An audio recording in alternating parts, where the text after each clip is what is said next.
নমস্কার বন্ধুরা, অনেক দিন পরে একটা ছোট্ট ভ্লগ নিয়ে আসছি। এবছর ছিল আমার 12তম বিবাহবার্ষিকী, কিন্তু বিবাহবার্ষিকীর দিনকে আমি কোনোভাবে কিন্তু স্কুল অফ করতে পারিনি। ইচ্ছা থাকলেও সে উপায় ছিল না, কারণ সেই দিন আমাদের স্কুল যেতেই হতো। গরমের ছুটি শুরু হয়ে যাচ্ছিল, বাচ্চাদের সাথে অনেকটা সময় কাটানোরও দরকার ছিল, তাদের হলিডে হোমওয়ার্কগুলো বুঝিয়ে দেওয়ার দরকার ছিল, প্লাস কিছু খাতা দেওয়ারও কথা ছিল।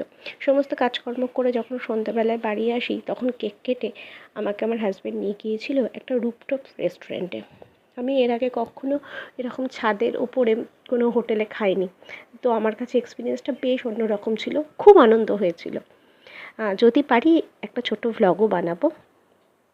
আপনারা আশীর্বাদ করবেন যেন আমরা মিলেমিশে সুখীভাবে বাকি জীবনটা কাটিয়ে দিতে পারি।